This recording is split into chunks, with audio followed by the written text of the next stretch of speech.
Hay personas que son mucho más expresivas en público, por ejemplo, y aquí se habla de estas personas que no solamente demuestran su afectividad dentro de la pareja en un área específica íntima, sino que también lo demuestran públicamente.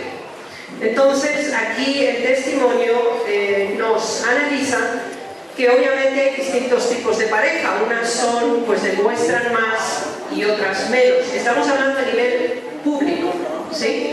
Y la recomendación del espíritu de profecía es que la intimidad se reserve para un lugar privado.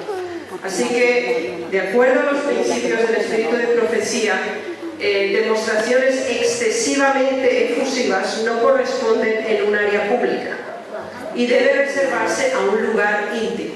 Así que, como cristianos, no hacemos una demostración pública de relaciones afectuosas de tal envergadura que deberían estar reservadas únicamente para el nivel íntimo. Entonces, esto sí tenemos que tenerlo claro porque es una cuestión de ética. Por ejemplo, el testimonio explica, hay otras parejas que podrían sentirse incómodas, no porque ellos no sean capaces o no puedan, sino porque no consideran correcto en un lugar público que se hagan ese tipo de demostraciones. Así que el espíritu de profecía enfatiza el hecho de que la intimidad corresponde a un lugar específico y, valga la redundancia, íntimo también. Así que este punto es el de partida para nuestra próxima diapositiva, que trata de la expresión de afecto. Y leamos esta carta de la hermana White. Dice así: mientras que la mujer debería buscar el apoyo de su esposo con respeto y deferencia, puede, en forma sana y correcta, manifestar su gran afecto y confianza en el hombre que ha elegido como compañero de la vida. Esto influye también culturalmente, porque hay culturas donde se considera que en la intimidad el hombre tiene un papel y la mujer tiene otro, y que en general la mujer debe ser muy estoica, muy seria y no demostrar absolutamente nada. Esa es una cultura asiática, básicamente, ¿ya? Dentro de las áreas de China y Japón, por ejemplo, y también en el cercano oriente, ese es un tipo de mujer que se considera que no debe demostrar sus afectos, inclusive en la intimidad. ¿Sí? En África también eso se considera correcto, que la mujer no demuestre su afectividad tampoco en privado. Eso es un elemento cultural. Ustedes saben, en África también se practica la circuncisión femenina. ¿Sí? La iglesia lo prohíbe estrictamente, pero hay muchas hermanas que proceden del mundo y que en su niñez han sido circuncidadas. Entonces, si conocen de qué se trata, obviamente ellas ya tienen una gran limitación en su capacidad de sentir y de expresar también sus afectos, ya que prácticamente han sufrido una mutilación de su capacidad de placer o de sentir. ¿Sí? Entonces, obviamente, cuando nosotros hacemos estas presentaciones, las adaptamos al momento cultural y al grupo humano con el cual estamos tratando. ¿Sí? Entonces, en este contexto, la hermana White expresa claramente que la esposa debe, puede y es necesario que ella exprese sus sentimientos y tenga una parte activa en la relación íntima que tenga con su esposo. Es decir, ella no debe limitarse, coartarse, sino que debe sentirse libre en la presencia de su esposo, porque es una relación legítima y digna, y ella debe, puede y se recomienda que ella se sienta libre, exprese sus sentimientos y se sienta realmente bien. Así que ese es un elemento muy importante, porque incluso en este continente, y tengo la experiencia en otra unión, donde esto produjo un escándalo. Entonces lo que tocó decir, bueno, es un testimonio, o sea, no es una opinión personal, que la mujer es parte de la felicidad y del placer que el Señor ha confiado a una relación íntima como es la pareja, ¿ya? Entonces, ese es un elemento muy importante, la actitud que la mujer tiene, especialmente si culturalmente se piensa que, bueno, el hombre es el que tiene la experiencia, entre comillas, y que entonces, si ella demuestra mucho, quiere decir que es como experimentada.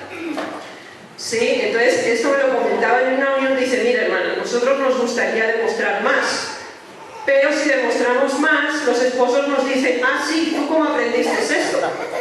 ¿Y tú cómo sabes esto? Entonces no eres tan cándida como pareces, ¿ya? Entonces, ¿esto qué quiere decir? Que el prejuicio y ese juzgar y enmarcar a la mujer dentro de un comportamiento de demostración afectiva la coarta el propio esposo, ya que ella no tiene por qué tener experiencia, simplemente tiene que amar a su esposo, ¿sí? Y si él le permite la libertad y la creatividad en su demostración afectiva, es algo absolutamente natural. Entonces, si las esposas deben conocer a sus esposos y llegar a un nivel de comprensión donde el hecho de que ellas se demuestren afectivas con ellos y realmente se sientan bien, no debe ser un elemento que pueda perjudicarlas en el juicio que él ejerza sobre ellas. Así que este elemento es muy significativo, y si algún esposo siente que su esposa quizá no es muy expresiva o no muy demostrativa y que quizás solamente él tiene la parte activa o únicamente él toma la iniciativa, tiene que plantearse quizá por qué siempre es así. Porque quizás si ella tomara la iniciativa o ella le sugiriera, entonces él pensaría, ¿cómo así? ¿Ya? Entonces, si ustedes como esposos esperan una relación más afectiva que corresponda a sus afectos, tienen que plantearse si no es así, ¿por qué no es así? Entonces, esto es muy importante que se tenga en cuenta en la pareja, que la capacidad expresiva y demostrativa de afecto sea por igual, y para ello hay que crear un marco de confianza y un punto de partida común donde no se va a prejuzgar o no se va a categorizar la razón por la cual una mujer se puede sentir libre y dichosa en una relación que realmente debe ser placentera y satisfactoria para ambas partes. Vayamos a nuestro segundo punto. Si ustedes tienen alguna pregunta, en algún momento pueden interrumpir y pueden pedir la palabra, ¿sí? Bien, el próximo punto es respetar la intimidad de la familia. Y este es un elemento importante. Dice, oh, cuántas vidas quedan amargadas por el derribamiento de las paredes que encierran las intimidades de cada familia y que están destinadas a conservar su pureza y santidad. Una tercera persona recibe las confidencias de la esposa y llega a conocer los asuntos privados de la familia.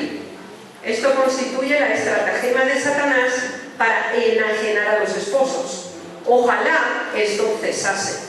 ¿Cuántas dificultades se ahorrarían? Encerrad en vuestros propios corazones el conocimiento de vuestras faltas mutuas. Presentad vuestras dificultades a Dios solamente. Él puede daros consejos correctos y consuelo seguro, impregnado de pureza y exento de amargura. ¿Qué es lo que ocurre? A veces una mujer se siente insatisfecha en la relación con su esposo, o viceversa. Él también puede, pero no se lo dice a él o no se lo dice a ella, sino que se lo dice a otra tercera persona. Y entonces ese es el principio del fin, porque recuerden el primer testimonio que hemos leído. Es decir, todo lo que tiene que ver con la intimidad de la pareja debe preservarse en el círculo de la pareja estrictamente, ¿sí? Ahora, puede haber problemas específicos y quizás se puede necesitar una consejería, pero no puede ser ir con cualquier persona, sino que uno puede ir a una persona que realmente crea que le puede ayudar, no es a cualquiera simplemente porque tengo que desahogarme o porque como mi mujer yo siento que no me corresponde afectivamente, entonces tengo que buscar a alguien más que sea pues más efusivo conmigo y me comunique más afecto. por el hecho de no haber resuelto ese problema en la incompatibilidad de comunicación de afectos, se produce un gran enajenamiento, una gran separación, y eso es lo que se está refiriendo el testimonio. Esto ocurre especialmente cuando ha habido casos de infidelidad. Entonces, los sentimientos han sido heridos con tanta intensidad que el otro cónyuge, siempre que puede tener una relación íntima con su pareja, recuerda que su cónyuge le fue infiel y recuerda constantemente esa situación, aunque en teoría se han perdonado, se han reconciliado y la pareja ha continuado, pero de hecho no ha sido un perdón auténtico porque no ha sido superado, y el perdón auténtico implica superación de esa situación. Así que si alguno de ustedes no se siente feliz o satisfecho en sus relaciones íntimas con su pareja, deben hablar al respecto y deben ser claramente explícitos en la razón por la cual no es así. Y no piensen que es algo de lo cual deben avergonzarse, algo de lo cual no deben hablar, sino que deben ocultar y deben conducirse como si nada ocurriera, porque eso va a tener consecuencias. Se va a buscar otras fuentes de afecto, se van a orientar en otra dirección y la separación será cada vez mucho mayor. Es fundamental, por ejemplo, que el hombre piense que antes de proceder a una invitación para un intercambio afectivo, debe considerar la forma en que ha tratado a su esposa en ese día. Porque si no ha sido considerada con ella, si no le ha demostrado ningún tipo de afecto y prácticamente es una relación aquí llegué y aquí nos quedamos, ella no va a corresponder a ese afecto, porque ella se siente herida, porque ella se siente ofendida y quizá mantiene una relación íntima con usted simplemente porque considera que es su deber y porque es su esposo, pero no porque ella lo desee ni se siente correspondida en su afecto. Entonces, el hombre debe tener claro que la mujer necesita una preparación para llegar a un momento en que ella sea capaz de expresarse, relajarse y entregarse completamente en una relación afectiva. No es la expresión aquí te cojo y aquí nos quedamos, ¿sí? Entonces, ese es un problema por lo que muchas mujeres no se sienten felices en su relación íntima, porque no ha habido una preparación previa, no han sido preparadas para ese momento especial, sino que simplemente ha sido una reacción muy abrupta, no diríamos violenta, pero ella sí ha sentido que no ha sido considerada y ella simplemente ha cedido por cualquier razón. Es decir, ella se ha dejado hacer, pero ella no ha sido partícipe ni ha obtenido ninguna satisfacción por ese tipo de relación. Así que es muy importante que cuando se llega a esa relación íntima uno piense en cómo está reaccionando el otro. No se concentre solamente en sí mismo y en el acto que se está realizando, sino que tiene que pensar en el modo en que la otra persona está evolucionando, si están los dos en el mismo nivel, si están avanzando del mismo modo, si la misma intensidad afectiva que yo estoy demostrando se está correspondiendo por parte de mi cónyuge o no. Porque si no estamos en el mismo nivel de intensidad afectiva es porque hay algo que falla. No estamos en el mismo nivel de intercambio de afecto. Sí, hermano. Y a pesar de ser esposos, existe el riesgo de que ella se sienta utilizada. Absolutamente. Y lamentablemente hay muchísimos ejemplos, hermanas que vienen y dicen, mire, desde el día que yo me casé, desde la noche de bodas, yo me sentí violada. Así. Y son personas que están casadas desde hace 20, 30 años y han tenido hijos y siguen. Y ella dice, mire, yo, pues cuando él me busca, pues yo, como soy la esposa, está bien, yo dejo que él haga. Pero eso es todo. Y fíjense qué vida tan triste. Pero ella nunca, ella se ha sentido todo el tiempo, en ese caso que les cuento, no es un caso aislado, lamentablemente es demasiado común, se ha sentido simplemente un objeto de deseo, ¿sí? Un objeto de deseo, de posesión y de gratificación totalmente egocéntrica, es decir, él quería satisfacer su deseo instantáneo. Ahora, lo que ella siente, si ella lo desea o no lo desea, si ella quisiera que todo hubiera sido de otra manera o no, nunca ha sido un tema de conversación.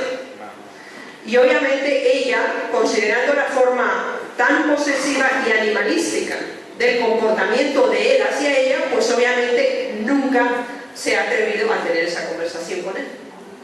¿Sí? Entonces, eso es algo muy importante, especialmente cuando se dan los seminarios prematrimoniales. Es muy importante que también las clases que se dan en conjunto también deben darse por separado. Es decir, el pastor debe instruir al joven cómo debe tratar a una joven, de acuerdo a los principios bíblicos, ¿sí? Y también la joven debe ser instruida por una hermana para que sepa qué es lo que debe hacer y cómo debe conducirse. Porque quizás ninguno de los dos sabe cómo. ¿Ya? Yo recuerdo una pareja que me dijo, mira hermana, yo me crié en el campo y yo vi cómo eran los animales. Eso es lo que yo sé y eso es lo que yo hice. ¿Sí? Y eso es triste, porque la persona nunca la ha instruido, la persona nunca ha sabido, y la otra joven también pues ni siquiera se había fijado en lo de los animales. Así que imagínense en qué situación estamos. Y esa joven se sintió totalmente traumada para el resto de su vida. ¿Sí? Entonces, es muy importante entender que la intimidad es una transferencia de emociones y de sentimientos, y que eso no se produce apretando un botón. ¿Sí? Eso exige una preparación, eso exige una atmósfera específica, eso exige una reconciliación entre ambos, y tiene que ser una decisión mutua. ¿Sí?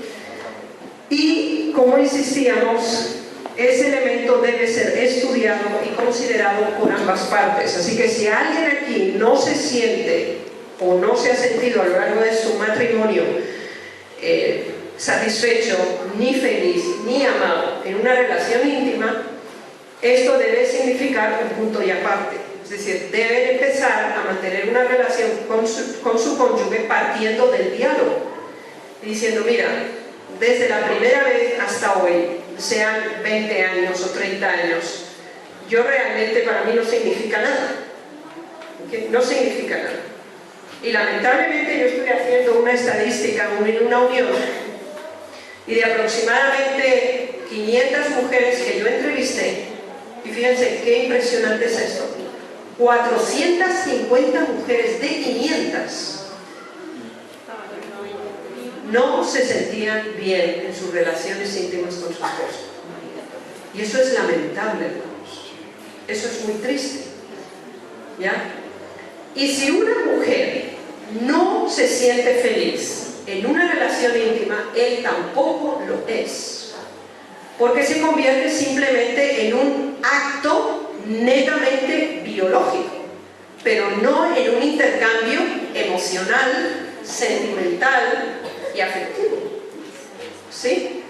Entonces, hermanos, yo les ruego que este punto sea para que ustedes reflexionen. Y esto es algo, insisto, es íntimo, es personal, pero sí ustedes deben valorizar, hablo a los esposos, la forma en que tratan a sus esposas. Y analicen la respuesta de ellas, la forma en que ellas se demuestran. Le van a decir mucho al respecto. ¿Sí? Sí, perdón. Dígame. Yo tengo una preguntita. Debido a que hay muchas personas que nos hemos creado en el Evangelio, creemos que ciertas cosas en la intimidad es pecado. A mí me han preguntado muchas veces, ¿hasta qué punto es pecado una relación ante Dios? O sea, como hasta dónde puede llegar y que expresar sí, afectivamente. Ya. Bueno, en la Biblia tenemos modelos de expresión de afectividad, ¿sí? Y eso lo vamos a hacer en un taller. Eso lo vamos a hacer en un taller, por eso les decía que hay dos partes y además hay un taller. Entonces en el taller vamos a usar el libro de Cantares, porque es el manual, aparte de que espiritualmente estudiamos Cantares como el modelo de la mujer que es la iglesia y es la relación con Cristo, también Cantares se puede considerar de una forma literal. Y lo vamos a hacer, Dios mediante, en los talleres. Entonces veremos cómo la Biblia describe que un hombre debería tratar a una mujer en una relación íntima y lo que la mujer debería hacer con un hombre en una relación íntima. Eso está en la Biblia, así que no hay nada por descubrir, ¿sí? Ahí está especificado los límites y también está especificado las modalidades, los procesos y las dinámicas. Así que eso lo vamos a considerar en un taller. Pero de todas maneras, les recomiendo que estudien el libro de Cantares. Primero que lo estudien literalmente, ¿sí? Y después lo estudien espiritualmente, para este contexto del tema de intimidad que estamos hablando. Y ustedes van a observar cómo Salomón, bajo la inspiración divina, hizo que Salomón escribiera el modo en que un hombre debe aproximarse en la intimidad a una mujer y viceversa. O sea, eso lo tenemos en la Biblia y están los puntos claves, el proceso, la forma, la combinación entre las caricias, las palabras, los acercamientos en el debido orden, ¿sí? Entonces esto lo voy a contestar ahora porque lo veremos en el taller. ¿Alguien tenía más preguntas? ¿Había visto a alguien más? Disculpen si se me olvida. ¿No? Sí, hermana, dígame. ¿Cómo uno puede como madre incluir en los niños o las niñas para que esto suceda en su cuando tenga ya su pareja? Bueno, la madre, si la hija tiene la dicha de tener una madre cristiana, debe prepararla obviamente para el matrimonio, cuando ya se sabe que ella, o sea, ya cuando entra en el proceso preadolescente, donde ya se producen cambios hormonales, donde la joven ya pues empieza a desarrollarse, su cuerpo empieza a tener otras formas y hay cambios importantes, la madre debe, de acuerdo al desarrollo de su hija, ir dando la información de acuerdo a los años y al nivel de desarrollo.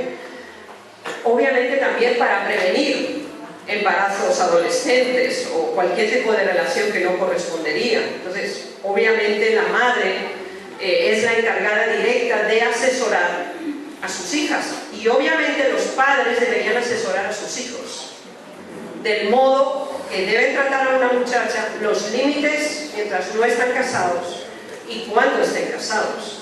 Lo que pasa es que a veces los padres pues como que no les gusta hablar de ese tema, pero los hijos son responsabilidad suya desde que nacieron hasta el final y esa es una parte muy importante de la vida. O sea, ellos no pueden llegar al matrimonio y decir, bueno, aquí estamos y que no sepan qué es lo que van a hacer, cómo lo van a hacer y cuál es el propósito de todo, porque entonces nacen muchos hijos que son el fruto que nunca ha sido planteado como tal. Me acuerdo que varias hermanas me decían, mire, yo no sé ni cómo me quedé embarazada, la verdad. No sé. Sí. Él nunca me ha tocado. O sea, mi cuerpo, sino simplemente la primera noche fue así. Yo estaba vestida, estaba tal cual. Él me subió la falda y listo. ¿Sí? Entonces, pues ella realmente pues no supo ni qué es lo que pasó, ni qué es lo que se suponía que tenía que hacer, ni nada, ¿no? Porque eso fue prácticamente un montado como en animales, ya dicho en otros términos. Ahora, ese joven tampoco sabía qué hacer, porque nadie se lo había explicado. Y eso es importante también en la iglesia. Si ese joven se va a casar y no dispone de una familia cristiana o de un padre que lo instruya y lo prepare, debe ser responsabilidad de los pastores también ayudarle y prepararle para esa noche especial y para el resto, obviamente, ¿no? de su existencia, pero sí deben tener una formación y saber qué es lo que va a pasar o qué se supone que no debe pasar. Entonces sí es un deber directo de los padres instruir al respecto, absolutamente. Sí. ¿Había alguna pregunta más? Sí, hermano. Esta mañana el pastor saliendo del salón, una hermana le hacía la pregunta al pastor que por qué en la iglesia no había consejería prematrimonial? Entonces, porque se pone una novia y en la iglesia católica hay otro, digamos, una preparación, una consejería de, digamos, de 2 o 3 meses, no sé cuánto tiempo, sino que era esa pregunta. Bueno, yo entiendo que sí damos seminarios prematrimoniales. Sí, hermano, a ver, por favor. Actualmente sí se hace. Atmósfera especial. Es necesario introducir una empatía verbal con ambas partes. Eso es muy significativo, porque si usted a su esposa le ha dicho ahora por la mañana, ¿qué porquería de comida es esta? ¿Cómo puede esperar que cuando usted vaya a darle un abrazo ella le corresponda? Obviamente no lo va a hacer. No lo va a hacer porque ella está dañada, porque ella está ofendida y no le va a corresponder. Usted va a decir, ni para abrazar sirves. ¿Ya? Entonces, doble ofensa. Y cuando llega la noche, como que no hubiera pasado nada. Y se le acerca y ella dice, no, me duele la cabeza, me duele la espalda, me entran todos los dolores. ¿Sí? Y la pregunta es, ¿por qué? ¿Por qué? Entonces, la expresión verbal es fundamental para la preparación de una atmósfera específica. Y esto nos lo explica claramente el espíritu de profecía. La forma en que nosotros nos tratamos verbalmente es altamente significativa para el segundo nivel de comunicación, que es físico. No podemos sobrepasarnos ese nivel y creer que la comunicación verbal no tiene nada que ver con una comunicación física, sino que generalmente la precede, la puede mejorar e incluso la puede sublimar cuando ese intercambio verbal ha preparado una situación especial. Y esto es por ambas partes, tal como aquí nos dice el testimonio. Ya tenemos que concluir porque el tiempo se pasó. Ya estamos. Vamos a leer un testimonio muy interesante aquí, y es cómo expresó la hermana White la necesidad de tener a su esposo a su lado en la cama. Es muy significativo. Dice así: en una ocasión, cuando por causa de las demandas del trabajo de ambos los separaba medio continente, este es el comentario, no es el testimonio, lo que viene el próximo. En una carta a su esposo le hizo esta confidencia: sentimos cada día un deseo muy ferviente de una cercanía mayor a Dios. Mi oración cuando me acuesto, cuando me despierto de noche y cuando me levanto de mañana es: más cerca, oh Dios, de ti, más cerca de ti, sí. Duermo sola. Esta parece ser la preferencia de Mary y también la mía. Mary es su secretaria. Tengo más oportunidad para reflexionar y orar. Aprecio el poder estar sola, a no ser que tenga la gracia de tu presencia. Quiero compartir mi cama solo contigo. Así que ella le expresa en esta carta a su esposo que lo echa de menos, que quiere estar junto a él, que quiere sentir su cercanía y no quiere a nadie más a su lado, sino solamente a él. Entonces, ¿esto qué quiere decir? Obviamente, cuando el hermano White regresara, se había hecho una preparación para esa situación.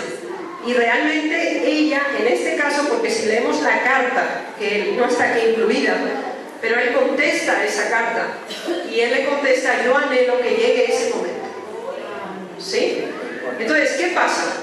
Si leemos otra carta que él escribió antes, porque ella está contestando a una carta que él le envió, él no menciona nada.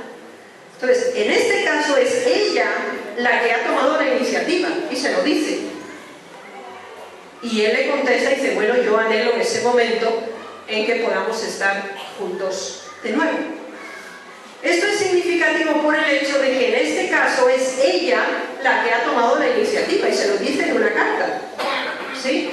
Y no es ninguna razón de vergüenza ni de escándalo que sea así. Eso es hermoso. Exacto. Ella es capaz de expresar sus afectos hacia él. Fíjense que ellos casi no se casan. ¿Sí conocen la historia? Sí. Su esposo, cuando ellos no eran novios, sino que él simplemente la acompañaba en la presentación de los mensajes, él antes había predicado que él estaba en contra del matrimonio, porque él creía que el Señor ya venía. Entonces él dijo, ahora no tiene que casarse nadie más. Él mismo estaba en contra. Y predicó con William Miller porque él conoció el movimiento adventista antes que ella. ¿Sí? Y él lo predicó. No hay que tener hijos, no hay que casarse, el Señor ya va a venir. Ahora, cuando el 22 de octubre de 1844 el Señor no viene y se descubre que el problema era qué es lo que pasaba el 22 de octubre de 1844, que Cristo pasaba del lugar santo al lugar santísimo, él tenía grandes sentimientos hacia ella, nunca se lo dijo, ¿sí? Y él tuvo una lucha interna y escribió a Joseph Bates y le dijo que él tenía una gran crisis de conciencia porque él había predicado en contra del matrimonio porque el Señor viene. Y él decía, bueno, y ahora, ¿cómo le voy a pedir a ella el matrimonio cuando yo he estado predicando que no? Entonces la respuesta de Bates fue y le dijo, bueno, tú creías esto porque tú creías que el Señor Jesús se va a venir y era justificado.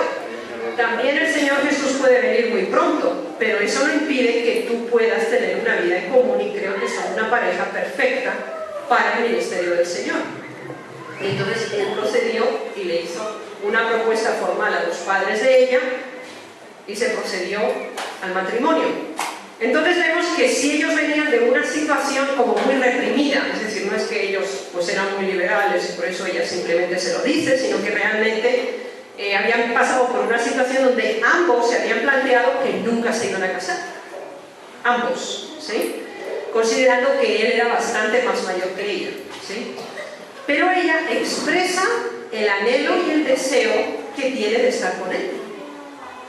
Entonces, nosotras como mujeres debemos demostrarles a nuestros esposos que tenemos deseos de estar a su lado, que tenemos deseos de convivir con ellos y de tener una relación íntima con ellos. Eso es altamente gratificante para los esposos, altamente gratificantes porque se sienten deseados, porque generalmente la idea es que la mujer es el objeto de deseo, ¿sí? Y normalmente entonces la mujer asume esa actitud pasiva y de dejarse llevar. Sin embargo, en este caso vemos específicamente que ella lo demuestra y que ella lo expresa y obviamente cuando él le contesta, él corresponde con la misma intensidad. Y lamentablemente el tiempo se pasó y tenemos que cerrar. Así es cuando todo está muy bueno. Así que... Sí, sí. El hermano me avisó, entonces usted me dice si puedo seguir. Es que empezamos una hora más tarde. Es que empezamos. Deciden, hermano. Para mí. Ok, está bien. Hasta las 5:15 tenemos. Sí.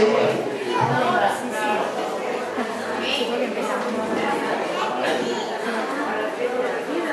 El espíritu de profecía considera que la relación matrimonial es un privilegio, especialmente porque ese nivel de intimidad única y exclusivamente debe realizarse y desarrollarse dentro del matrimonio, única y exclusivamente.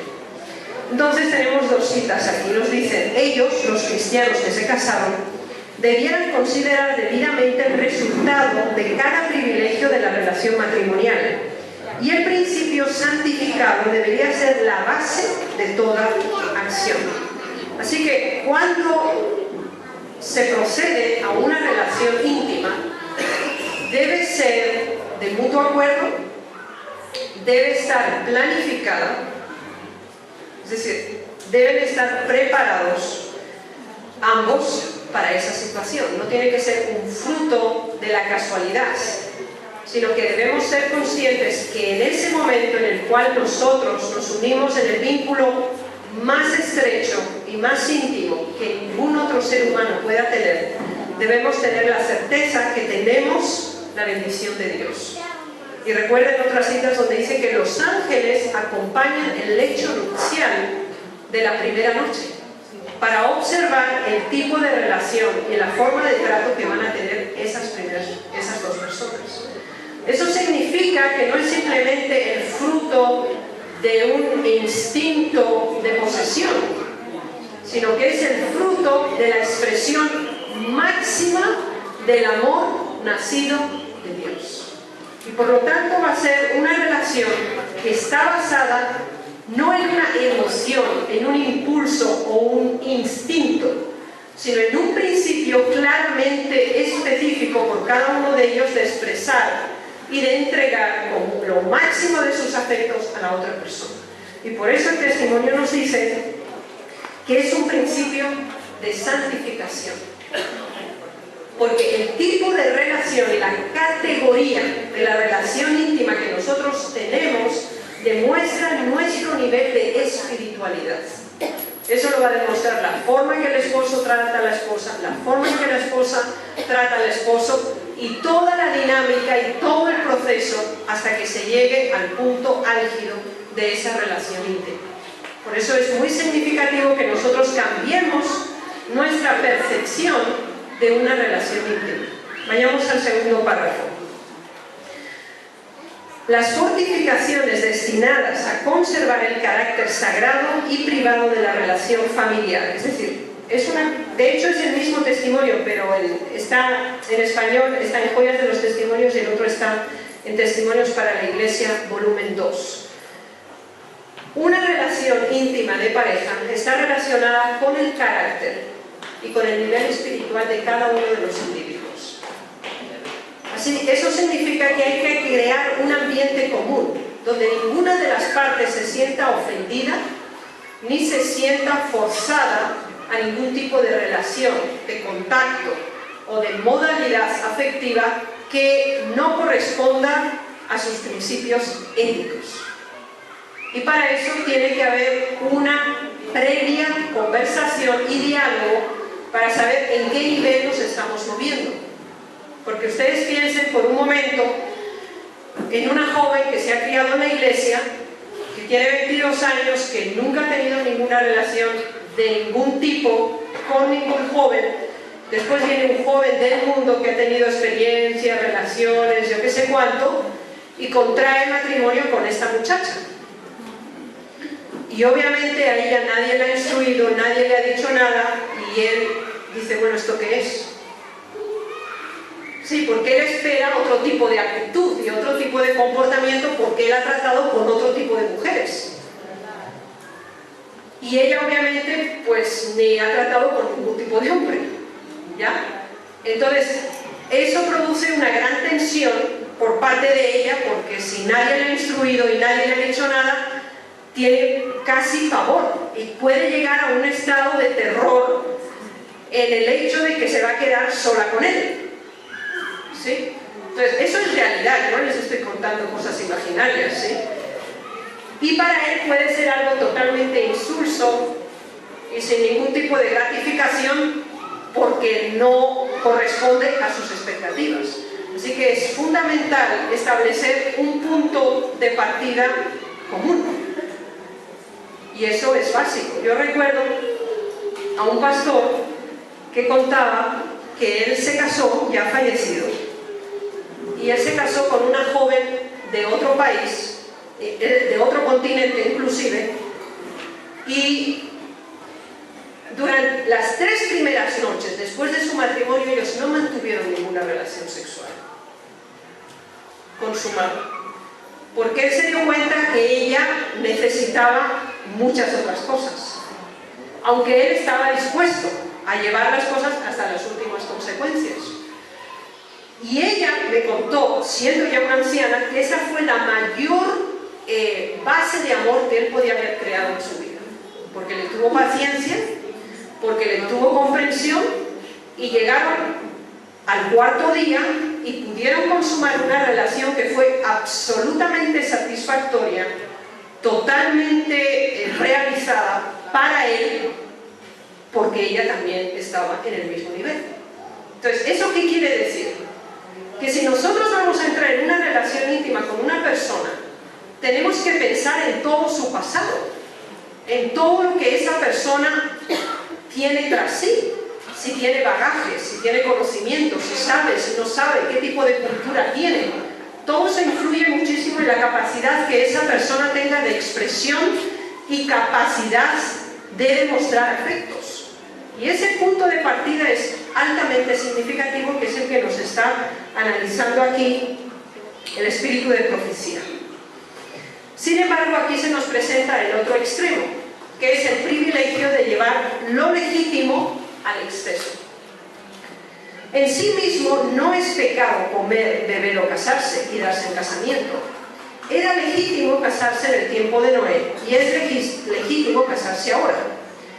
Si lo que es legítimo es tratado en forma adecuada y no se lo lleva a excesos pecaminosos. En los días de Noé, el deseo desordenado y excesivo de lo que en sí mismo era legítimo, cuando se lo usaba correctamente, hizo que el matrimonio fuera pecaminoso delante de Dios. Hay muchos que están perdiendo su alma en esta época del mundo al ser absorbidos por el pensamiento del matrimonio y de la relación matrimonial en sí misma.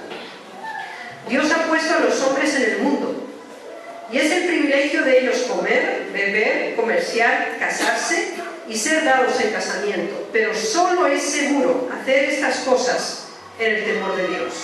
Deberíamos vivir en este mundo teniendo en cuenta el mundo eterno. Así que las Sagradas Escrituras nos explican el tipo de relación íntima que nosotros podemos o no podemos tener. Y obviamente la relación íntima está bendecida por Dios cuando la motivación es la correcta. Cuando la dinámica de intercambio de sentimientos y de emociones, de placer y de satisfacción se encuentra dentro del marco legítimamente estipulado por Dios. Y eso lo tenemos claramente detallado en las Sagradas Escrituras. Así que creo que es obvio el marco en el cual nos estamos moviendo. El matrimonio no es una licencia para dar rienda suelta a las pasiones sensuales. No es. El testimonio dice así: muy pocos consideran que es un deber religioso gobernar sus pasiones. Se han unido en matrimonio con el objeto de su elección y por lo tanto razonan que el matrimonio santifica la satisfacción de las pasiones más bajas. Aún hombres y mujeres que profesan piedad dan rienda suelta a sus pasiones concupiscentes y no piensan que Dios los tiene por responsables del desgaste de la energía vital que debilita su resistencia y enerva todo el organismo. El pacto matrimonial cubre pecados del más vil carácter. Hombres y mujeres que profesan ser piadosos degradan su propio cuerpo por la satisfacción de pasiones corrompidas y así se rebajan a un nivel más bajo que el de los brutos. Abusan de las facultades que Dios les ha dado para que las conserven en santificación y honra. Sacrifican la vida y la salud sobre el altar de las bajas pasiones. Someten las facultades superiores y más nobles a las propensiones animales. Los que así pecan ignoran el resultado de su conducta. En otros términos, ¿qué nos está diciendo este testimonio? Mantener una relación íntima que no está basada en el amor nacido de Dios es incorrecto.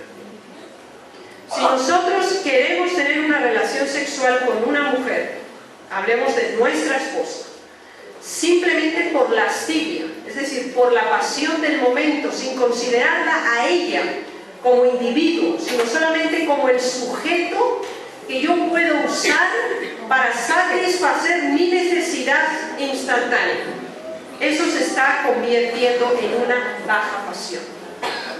Y eso hace infeliz a ambos, porque la esposa se siente degradada, porque se siente simplemente usada como un objeto sexual.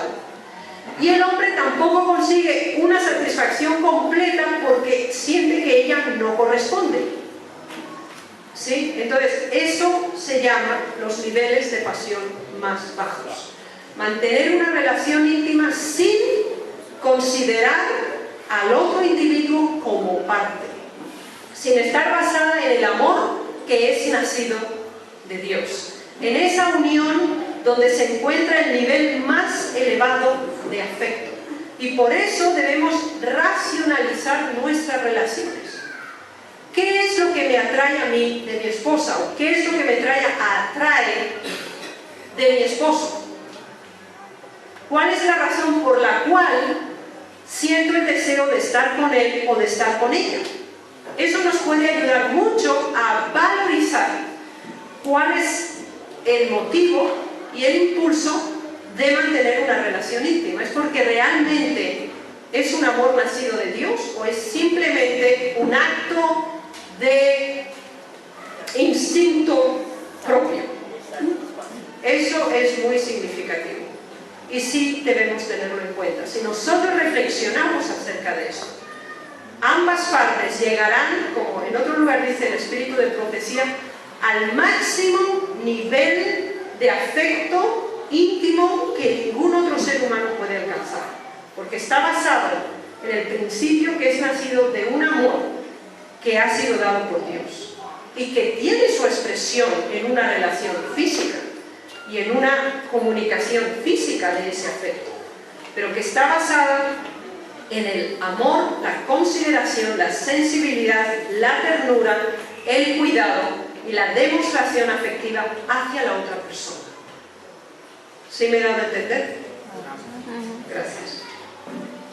Vayamos al próximo. Es importante la distinción entre el amor y la concupiscencia. Y leamos este testimonio. Y después vamos a intentar desglosarlo entre todos. No es amor puro el que impulsa a un hombre a hacer de su esposa un instrumento que satisfaga su concupiscencia. Es decir, si un esposo utiliza a la esposa para él sentirse realizado, es concupiscencia. Es concupiscencia, porque simplemente está usando a un ser humano para satisfacer sus propias necesidades humanas. Y un acto de amor íntimo es una relación de dos, no es la satisfacción de uno. ¿Sí? Entonces leo la frase: no es amor puro el que impulsa a un hombre a hacer de su esposa un instrumento que satisfaga su concupiscencia. Es expresión de las pasiones animales que claman por ser satisfechas. ¿Cuán pocos hombres manifiestan su amor de la manera especificada por el apóstol? Así como Cristo amó a la iglesia y se entregó a sí mismo por ella, no para contaminarla, sino para santificarla y limpiarla, para que fuese santa y sin mancha. Esta es la calidad de amor que en las relaciones matrimoniales Dios reconoce como santa. Así que esa percepción de que una parte usa a la otra es concupiscencia. El amor que es nacido de Dios es un intercambio de mutuo acuerdo de emociones, sentimientos, satisfacción, comunicación física y mental en su grado más elevado. Ninguna de las partes usa al otro, ninguna de las partes se siente usada, y ese es el amor que es nacido de Dios. El amor es un principio puro y sagrado, pero la pasión concupiscente no admite restricción. No quiere que la razón le dicte órdenes ni la controle. No vislumbra las consecuencias. No quiere razonar de la causa al efecto. Varias hermanas han venido a mí y me han dicho: mira, hermana, yo le explico a mi esposo, si hoy tenemos una relación, me voy a quedar embarazada. Y ya tenemos 7 niños. Y él dice: no importa. ¿Sí? Entonces tienen el 8º niño. ¿Sí? Entonces, varias me han dicho: mire, sin la autorización de mi esposo y sin comunicárselo a él, yo me he atado las trompas, porque él no tiene control y él no quiere aceptar ningún medio en que podamos nosotros tener un control de la natalidad. Y yo estoy aquí con 8 niños y si yo no hago algo, esto va a continuar a saber hasta cuándo. Entonces, estas mujeres se sienten mal, porque claro, no le han dicho a su esposo lo que han hecho, y ellos empiezan a sospechar que pasan los años y ella no se queda embarazada. Entonces le dijeron, ¿usted está enferma? Fueron al doctor y todo se descubrió. El doctor le dijo, no, su esposa no está enferma, su esposa tiene las trompas atadas y por lo tanto no puede concebir más. Entonces, claro, eso fue una crisis matrimonial increíble. Y entonces este hermano viene y acusa a la esposa de lo que hizo. Pero claro, no estamos diciendo que lo que ella hizo es correcto, ¿sí? Lo que les estoy presentando es la situación que a ella le provocó no hablar con su esposo, no comunicarle lo que iba a hacer, perjudicándose su propia salud, porque una mujer se perjudica gravemente la salud con un atamiento de trompas. Gravemente la salud. ¿Sí? Entonces, ¿qué pasa en esas situaciones? ¿Ya? Entonces, este es el tema justo que se está hablando aquí. O sea, no hay control, no hay raciocinio y simplemente es el resultado de un instinto que no tiene control. Y eso produce un distanciamiento inmenso entre ambas parejas. ¿Sí? Por ejemplo, se ha probado que el 95% de los cánceres de útero en la mujer la provocan los hombres. Ellas sufren cáncer de útero porque ellos no practican la higiene adecuada. ¿Sí? En cambio, no se plantea en ninguna mujer judía que está casada con un judío. No existe el cáncer de útero porque están circuncidados los hombres judíos. Y entonces la limpieza se produce en una forma completa. ¿Sí? Entonces, ¿qué es lo que ocurre? Cuando no se tiene un control de la situación, cuando realmente es un instinto fuera de toda lógica, sabiendo que iba a tener una relación con su esposa que era altamente fértil y que con, bueno, 90% se iba a quedar embarazada, eso estaba garantizado. A él no le importó las consecuencias, lo cual lo convierte en un acto concupiscente. No consideró cuán afligida ella estaba con 7 hijos. Obviamente ella no tuvo ningún disfrute de esa relación porque solo estaba pensando, y ella lo dijo, yo solo oraba, Dios mío, que no me quede embarazada. ¿Sí? Entonces, ¿qué tipo de relación es esta? Cuando él ni siquiera se dio cuenta que ella estaba casi en un acto de sufrimiento. ¿Sí? Y les digo, esto no son casos aislados. Son demasiado comunes, demasiado, lamentablemente. Es una realidad. ¿Sí? Entonces, en ese contexto nosotros tenemos que comprender la distinción entre el amor y la concupiscencia. Entonces, vamos a hacer aquí una pausa, o si quieren podemos pasar a hacer el taller, ustedes me dicen. O quieren preguntas, no sé.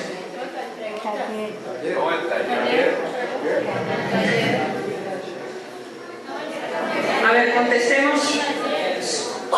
¿Esas son preguntas o sugerencias?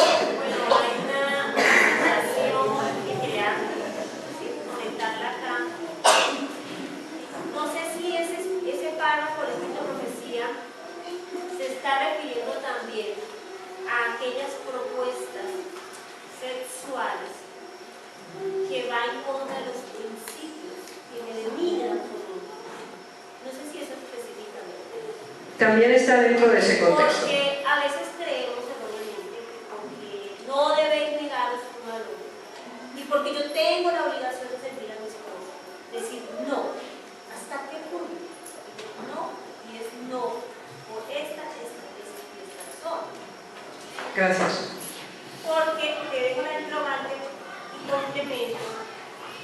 Leí una vez en Hogar Cristiano, las primeras páginas de que cuando la mujer complace en todos los deseos a su marido, la envilece, pierde el amor por ella y la empieza, como decir, a aborrecer diciendo, así como accedió fácilmente a mí, lo está haciendo con todo permiso. Quiero que por favor me aclares a mí. ¿Hasta qué punto es hablar decir, no, por esta razón, estoy pecando? ¿Hasta qué punto doy respeto a mi pueblo y digo esto y esto, y Dios me está respaldando? Gracias. Ese contexto está incluido en este testimonio, sí, realmente. Les voy a dar un ejemplo, ¿ya? Eso en los labios no es una demostración afectiva, ¿sí? En África, los pechos de las mujeres no tienen absolutamente ninguna connotación sexual. Absolutamente ninguna. Por eso las mujeres van con el pecho descubierto y no pasa nada.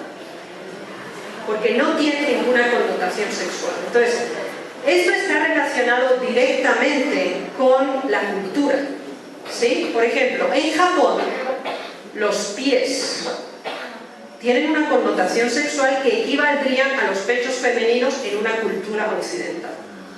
Entonces, para los japoneses, los pies es algo altamente estimulante, sea de los hombres o sea de las mujeres, ¿ya? Y los primeros contactos sexuales se producen con los dedos de los pies. Entonces, ¿eso qué quiere decir? Que hay toda una connotación cultural en el nivel que uno tiene de lo que se considera moralmente correcto o moralmente incorrecto. Y eso es muy significativo. Lo que el espíritu de profecía nos detalla es que la mujer no debe hacer algo en contra de su conciencia. Hacer algo que ella siente que es incorrecto.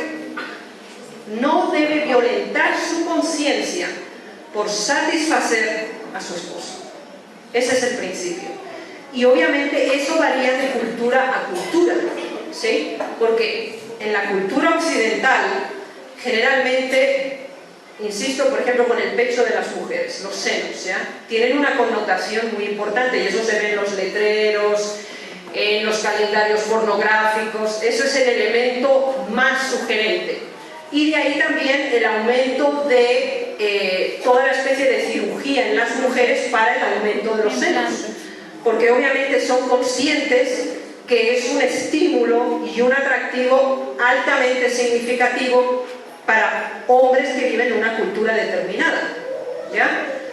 Sin embargo, como les insisto, en África no usan sujetadores las hermanas, les puede llegar hasta aquí los pechos, porque si han amamantado 4, 5, 6 hijos y lo dejan de hacer, pues claro, la elasticidad del músculo da de sí.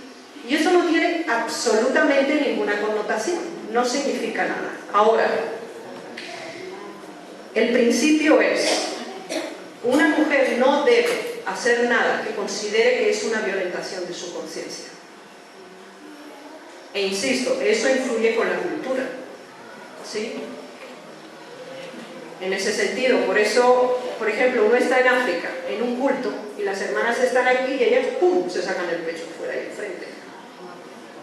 Pero si hay un pastor de Europa, pues él como que se gira un poco, porque lo considera pues muy abrupto. Yo recuerdo, estaba una vez en África y estábamos hablando con varias hermanas y bueno, el niño empezó a gritar y ya se pasó o sea, es como una especie de mochila que ellas llevan, se lo pasó aquí, se levantó la blusa, todo salió afuera y ahí estábamos hablando y el niño mamando. Después el otro niño se lo pasa aquí, los dos pechos estaban ahí completamente al aire y ya está. ¿Y cuál es el problema? ¿Sí? Pero claro, allí había 3 hermanos que claro, uno los veía que estaban en una situación un poquito embarazosa, porque claro, le hablaban pero miraban para otro lado, porque, claro, o sea, no porque ellos se sintieran estimulados, sino simplemente se sentían avergonzados así, ¿no? Entonces, ¿eso qué quiere decir? Ellos se sentían mal, ella no tenía ningún problema, porque en esa cultura es totalmente justificado, es decir, no tiene ninguna connotación sexual. Los senos son para alimentar a los niños, Eso es todo. Ese es todo el propósito. Inclusive en sus relaciones sexuales el pecho no juega ningún papel, absolutamente ninguno. Son otras áreas del cuerpo. Entonces, este principio es el contexto, ¿sí? Obviamente sí hay marcos de hasta qué punto se puede llegar, qué cosas se pueden y qué cosas no se pueden. E insisto, eso está en las Sagradas Escrituras, ¿sí? Y si nosotros queremos vivir a la luz que la Biblia nos presenta, debemos limitar también nuestro comportamiento íntimo justamente dentro de esos marcos. Creo que había una segunda pregunta. ¿Sí? Creo que esto no es tanto como una pregunta, sino como un aporte a lo que está.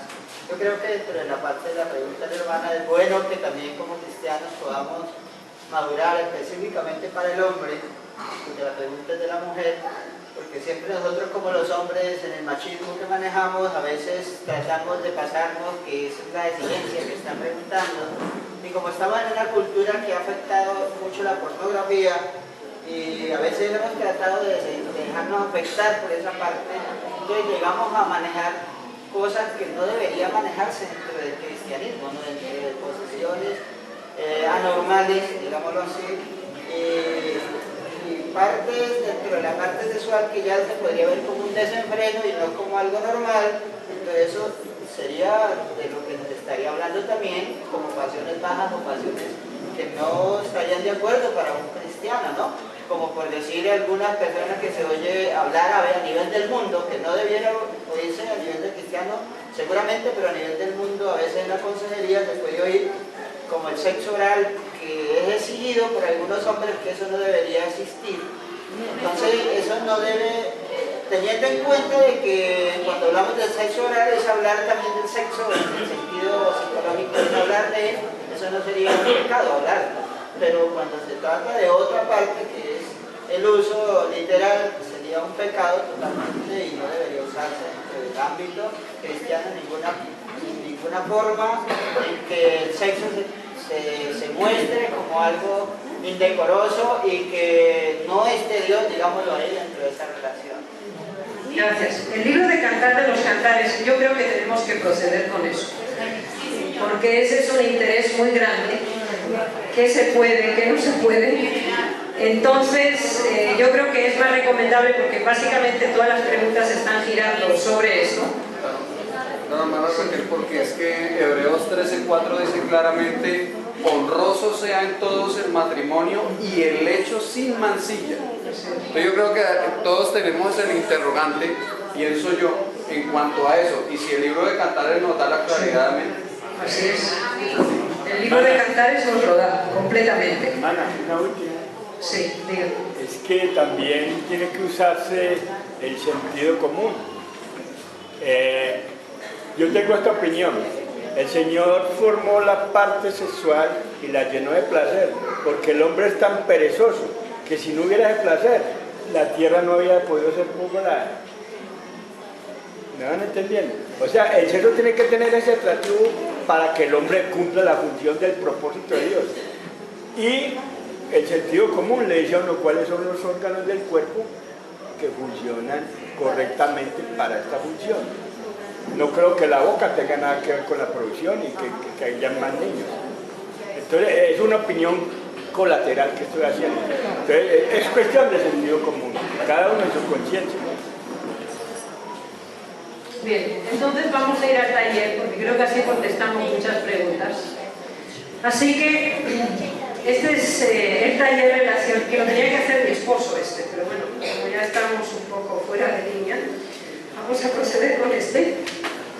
Y aquí tenemos justamente la cita que acaba de mencionar el hermano, si lo están viendo en pantalla, el de Hebreos 13:4, y también tenemos 1 Corintios 7, 3 al 5, 33 y 34. Así que ruego que alguien lea, por favor, 1 Corintios 7, 3 al 5 y versículos 33 al 34.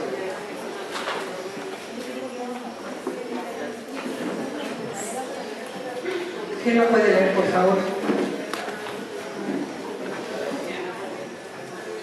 ¿Lo leo? Por favor. 7, 1 5 dice: el marido cumpla con la mujer el deber conyugal y asimismo la mujer con el marido.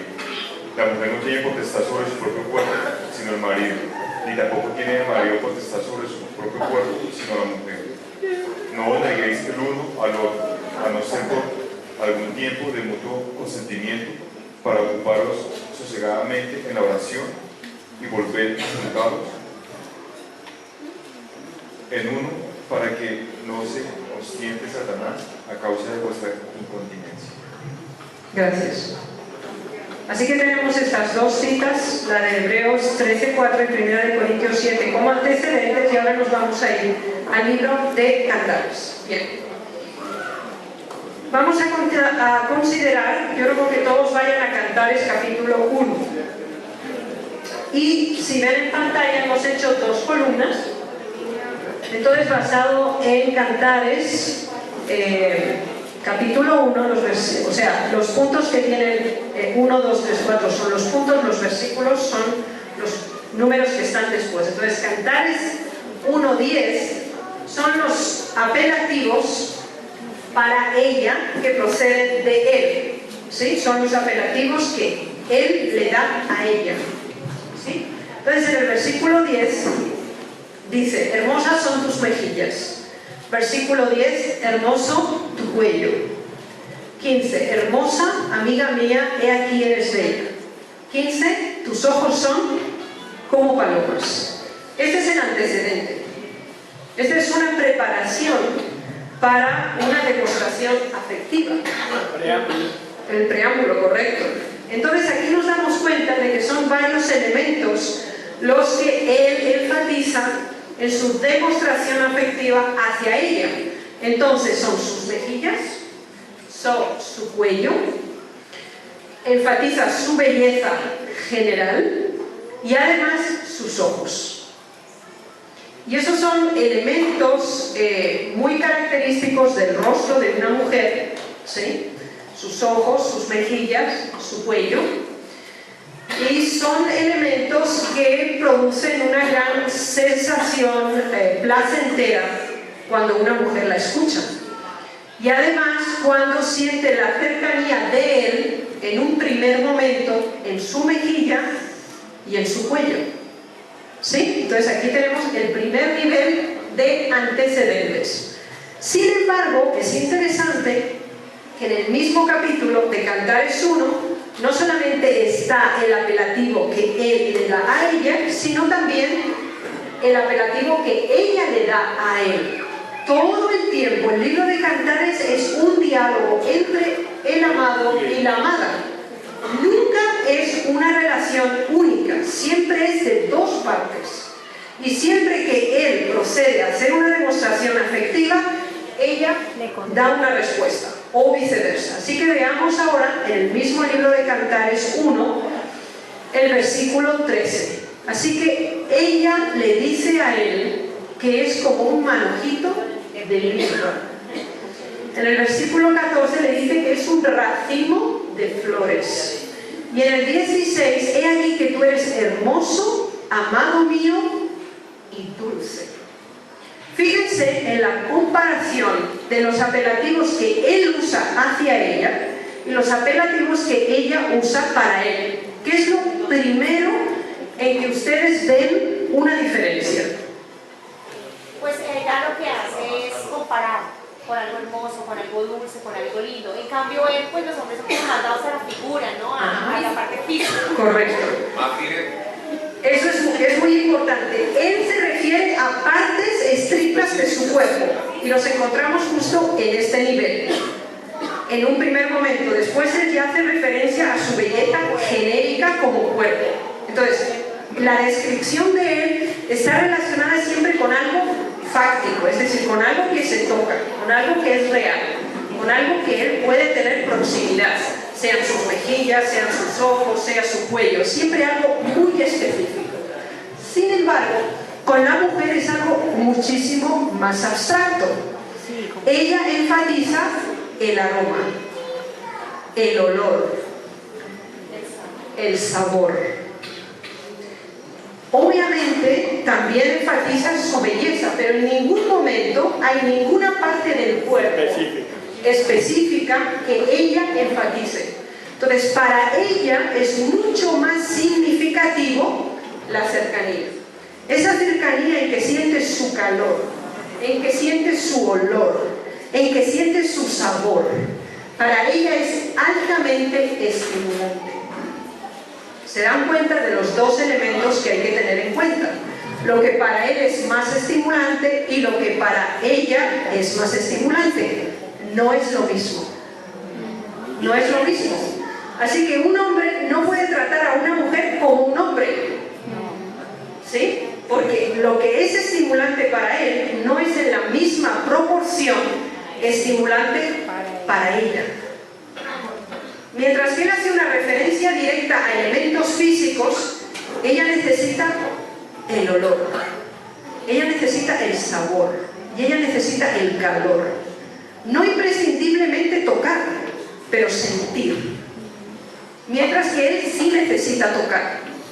Para ella es mucho más estimulante la recreación de lo que siente y lo que él le produce por su sola presencia. Es como en la expresión de explorar, ¿no? Correcto, ¿sí? Entonces, aquí tenemos en el capítulo 1 de Cantares, en esta primera sección, que el hombre debe pensar que ella, para que esté sintiendo lo mismo que él está sintiendo, tiene que estimularla de una forma diferente. ¿Sí? Porque es completamente en ese nivel inicial de contacto, el punto de partida es diferente. O sea, una mujer no puede tratar a un hombre de acuerdo a como ella quiere, sino lo que él espera y así viceversa. ¿Sí tenemos claro este primer punto? Sí, señora. Ok, vayamos adelante.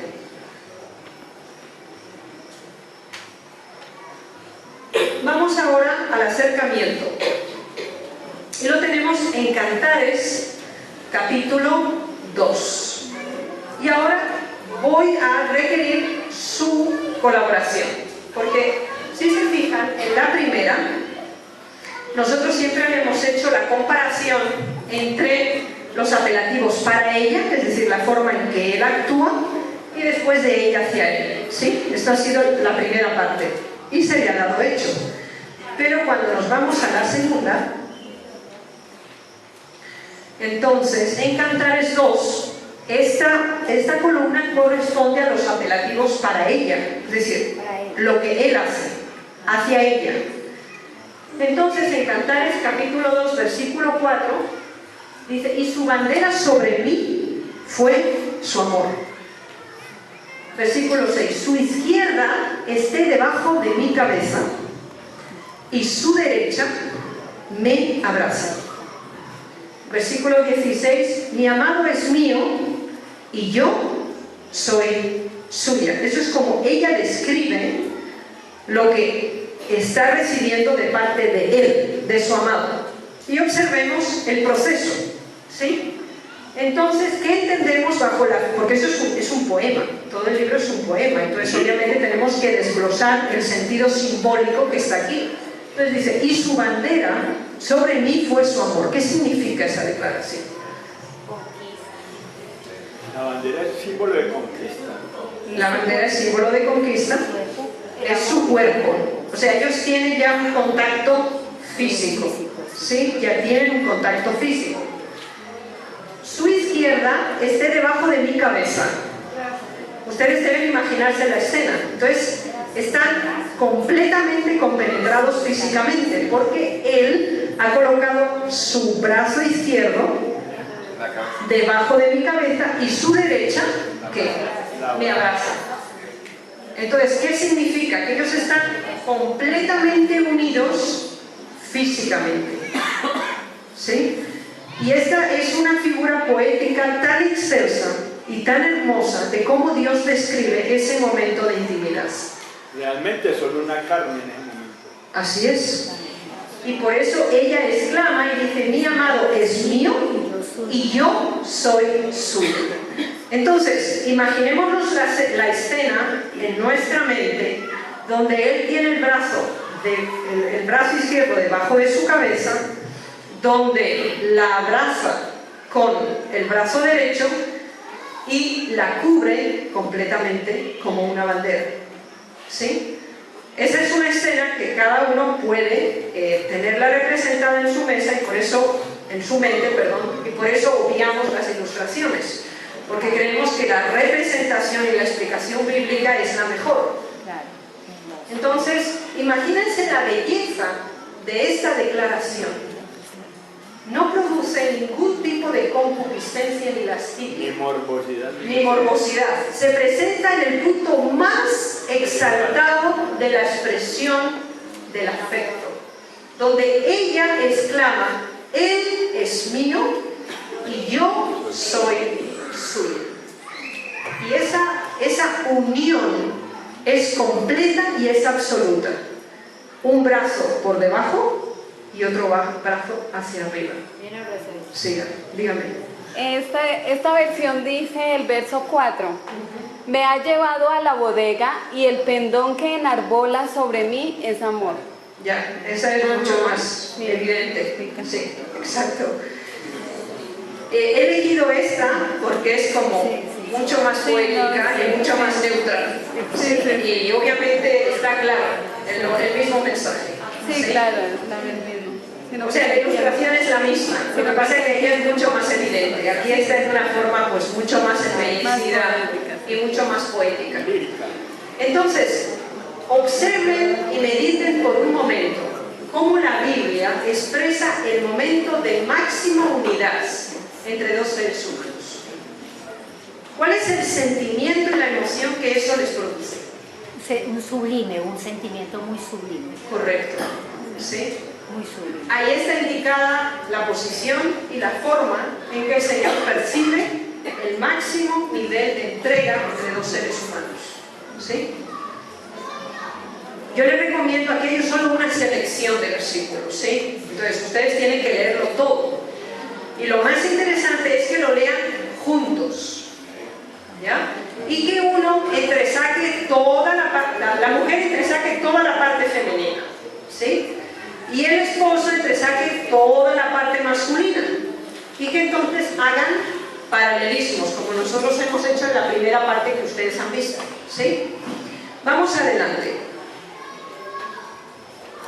Ahora ya se ha producido el encuentro, el elemento más elevado de entrega se ha consumado y ahora no termina todo. Y vayamos a Cantares capítulo 3, donde encontramos esa búsqueda y esa ansia de uno hacia el otro. Porque generalmente se piensa, bueno, con la culminación de una relación sexual, bueno, pues eso es hasta la próxima. Sí, ¿Ya? Eso es hasta la próxima. Hasta aquí llegamos, se ha acabado. Sin embargo, vamos a ir a Cantares capítulo 3, que nos lleva un paso más allá. Y vamos a leer en Cantares capítulo 3, versículo 1. Y dice: por las noches busqué en mi lecho al que ama mi alma. No es una concupiscencia. Es una necesidad de afecto profundo, deseando tener la cercanía de la persona que su alma ama. Es el sentimiento más profundo, más íntimo y con la mayor pureza y la mayor sensibilidad que un ser humano pueda expresar. Vamos al versículo 4. Hallé luego al que ama mi alma, lo así y no lo dejé.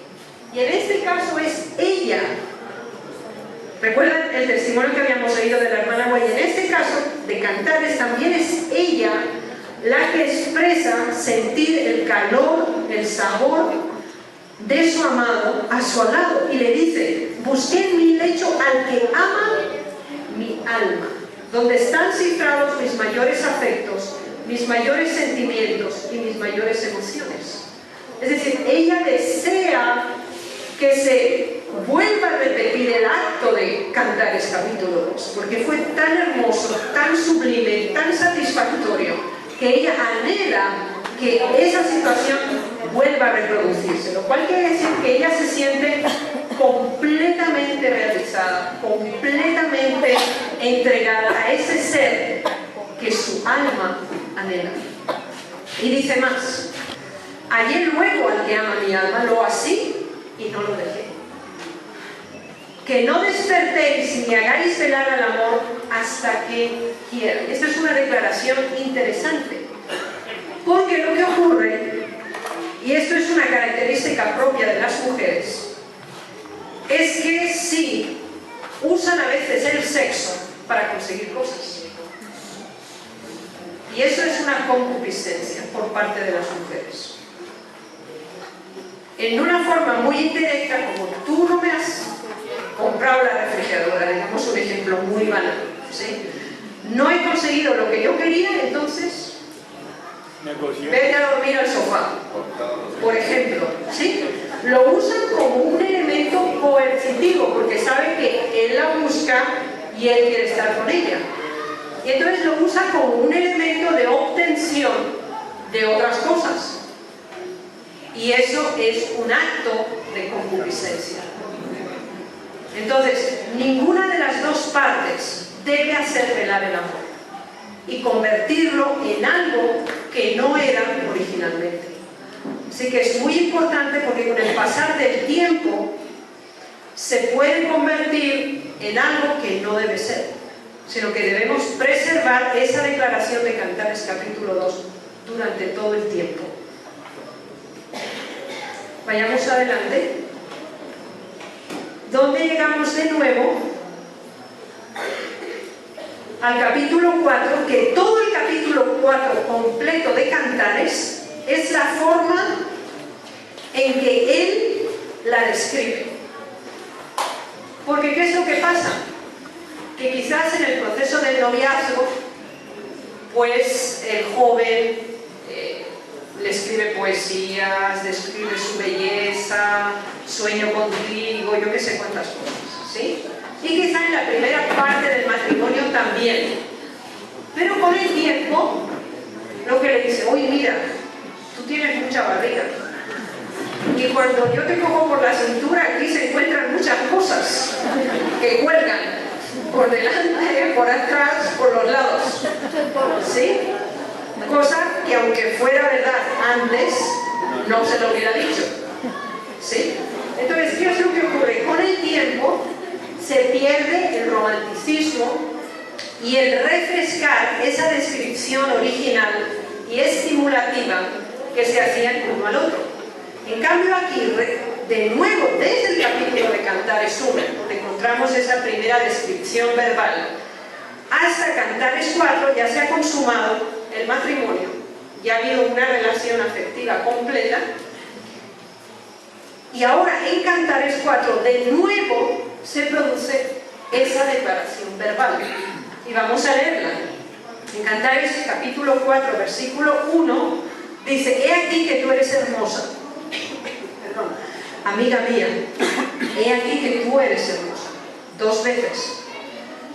En el mismo versículo 1, tus ojos entre tus querejas como de paloma. ¿Recuerdan que eso lo había dicho ya en Cantares capítulo 1, la referencia a los ojos? Tus cabellos como manadas de cabras. Quiere decir que tiene un cabello abundante, hermoso y largo. 2, tus dientes como manadas de ovejas trasquiladas. ¿Ya? Si ustedes han visto una oveja, cuando está trasquilada se le ve todo el color de la piel. ¿Ya? Entonces son dientes brillantes y hermosos, son atractivos para él, que suben del lavadero, es decir, que son brillantes, ¿ya? Versículo 3, tus labios como hilo de grana y tu habla hermosa. 3, tus mejillas como cachos de granada. Las granadas son rojas, ¿sí? Como cachos de granada. Versículo 4, tu cuello como la torre de David. El 5, tus dos pechos como gemelos de gacela. Fíjense que, por ejemplo, en Cantares 1, la descripción se limitaba a su belleza corporal genérica y fundamentalmente al cuello y a la cara, ¿sí? A la primera expresión. Obviamente no había habido intimidad todavía en Cantares capítulo 1, pero ya había habido intimidad en Cantares capítulo 4 y ellos habían consumado su amor. Entonces él había conocido su cuerpo en todos los detalles y entonces expresa en una forma mucho más detallada y más extensa otras partes de su cuerpo que eran significativas para él. Y las ensalza y las verbaliza delante de ella. Y eso es altamente significativo. Para la mujer es muy importante saber que él la encuentra hermosa. Mujeres tenemos esa vanidad innata y nos comparamos con otras mujeres, ¿no? Y decimos, bueno, pues yo, pues la figura, pues la de esa hermana, pues sería mejor, o como ella tiene el cabello, o sus dientes, o su rostro, o cualquier otra cosa. Tenemos ese sentimiento comparativo que nos produce inseguridad. Entonces, la certeza de que como ella es hermosa, es atractiva, es sugerente, y él es capaz de expresarlo y decirlo en una forma verbal, aparte lo ha demostrado porque ya la conoce, ha estado con ella en la máxima intimidad, además se lo expresa. Eso es una confirmación de ella como mujer, de su belleza, de su sensibilidad, de un... ya, me dicen que... ya, listo. Por lo menos. Dicen que eso estaba interesante. No, tenemos que terminar ese pedacito. Bueno, ¿sigo? No, ese pedazo. Bueno, lo vamos a hacer más corto, ¿ya? Pero bueno, aquí tienen otro ejemplo de comparación, porque todo el capítulo 4 es la descripción que él hace de ella. ¿Sí? Y en el capítulo 5 son todas las alabanzas que ella le da a él. Fíjense que todo el tiempo es recíproco. Todo el tiempo es recíproco. Y vamos a ver cuáles son los elementos que a ella más le impresionan. 5:12. Sus ojos como palomas. En este hay un paralelismo muy interesante, ¿sí? Sus mejillas como una era de especies aromáticas. De nuevo es el énfasis en el olor. Es muy significativo las sensaciones de olor, de sabor, de toque, de suavidad, de tacto. Es decir, los sentidos tienen una gran capacidad estimulativa para una mujer. La estimulación de los sentidos básicos. Seguimos. El 14. Sus manos como anillos de oro. 14. Su cuerpo como claro marfil. 15. Sus piernas como columnas de mármol. Su aspecto como el Líbano. 16. Su paladar dulcísimo. Fíjense que los dos evolucionan al mismo tiempo, porque si ahora volviéramos a la primera parte, que es Cantares capítulo 1, nos daríamos cuenta que muchos de los elementos citados en Cantares 1 están reproducidos en Cantares 5, pero es mucho más extenso. De la misma manera que él ha conocido su cuerpo, ella ha conocido el cuerpo de él, y para ella es muy significativo la fortaleza, la consistencia y el sentido de robusticidad que él le da. Porque fíjense lo que ella enfatiza. Columnas de mármol sus piernas. Su aspecto como el Líbano. Si ustedes han visto, por ejemplo, los árboles del Líbano son muy anchos en sus troncos y la mayor impresión es la fortaleza, la fuerza. Y de nuevo vemos el olor y el sabor. Sus manos son como anillos de oro. Para ella es altamente estimulante que las manos de él acaricien todo su cuerpo completamente. Por eso son anillos, porque el anillo rodea completamente el dedo. Así que esa sensación táctil de las manos de él sobre ella, sobre todo su cuerpo, es algo que le impresiona, que le estimula y que lo atrae de una forma significativa hacia él, etcétera, etcétera. ¿Sí? Entonces, ustedes tienen que seguir con la comparación. Sí, ya se me acabó el tiempo, pero lean el libro de Cantares bajo esta perspectiva. ¿Sí? Sabemos que además el libro de Cantares es un libro profético y además es un libro histórico. Y es un libro espiritual porque compara también la relación espiritual que Cristo tiene con la Iglesia. Sin embargo, lo hemos usado en este momento para otro nivel de lectura que también es aplicable y que el espíritu de profecía usa en ese sentido. Así que creo que aquí tienen muchísimas sugerencias. Creo que se han contestado la mayoría de las preguntas que ustedes tenían y si siguen leyendo todavía van a descubrir otras más. Así que coloquen a Dios en el centro de su relación. Y la relación íntima ha sido establecida por Dios. Pero Dios también ha especificado cuál es la relación que Él puede santificar. Así que pidamos de la dirección al Señor y busquemos una relación que pueda tener su bendición, que edifique, que ennoblezca nuestros afectos y nos confirme y nos prepare para el cielo. Es mi deseo y oración. Amén.